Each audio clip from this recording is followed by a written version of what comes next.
श्री महाराज जी की धर्मपत्नी अम्मा रामबेटी जी के मायके बादामबास जाने का जब सौभाग्य मिला तो सच यकीन नहीं आया कि हम महाराज जी के ससुराल वाले घर में जा रहे हैं। पिता रेवती राम जी की 3 संतानों में अम्मा रामबेटी जी सबसे बड़ी थी और उनसे छोटी 2 बहनें थी, कपूरी देवी शर्मा और शांता देवी शर्मा। चाचा जी के पुत्र राम प्रकाश शर्मा जी के होते परिवार में बहनों को कभी भाई की कमी का एहसास नहीं हुआ। सब लोग आपस में बहुत ही प्रेम से रहते थे। आइए अब हम चलते हैं बादामबास गांव के पास वाले स्वयंभू मंदिर में।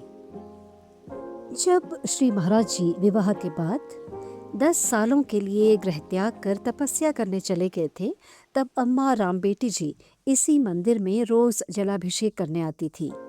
इस मंदिर की कथा बड़ी ही दिलचस्प है।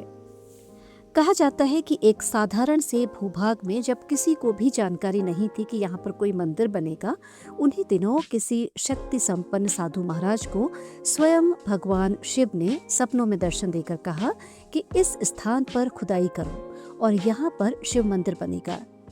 अगले ही दिन साधु महाराज कुछ सेवकों और भक्तों को लेकर जब वहां पहुंचे तो सपने में बताए गए भाग की खुदाई की गई। खुदाई करते करते इसी स्थान पर मिट्टी में दबे शिवलिंग को देखकर सभी श्रद्धालु आश्चर्यचकित रह गए। श्रद्धा पूर्वक उन्होंने मिट्टी हटाकर शिवलिंग की आकृति को सावधानी से बाहर निकाला और फिर उसी स्थान पर विधि विधान से पूजा अर्चना कर शिव मंदिर की स्थापना की गई। भक्तों ने श्रद्धा, विश्वास और प्रेम से बाद में इस मंदिर के नवीनीकरण की जिम्मेदारी स्वयं अपने हाथों में ले ली और स्वयंभू नाम से ये शिव मंदिर आस्था और विश्वास का प्रतीक हो गया।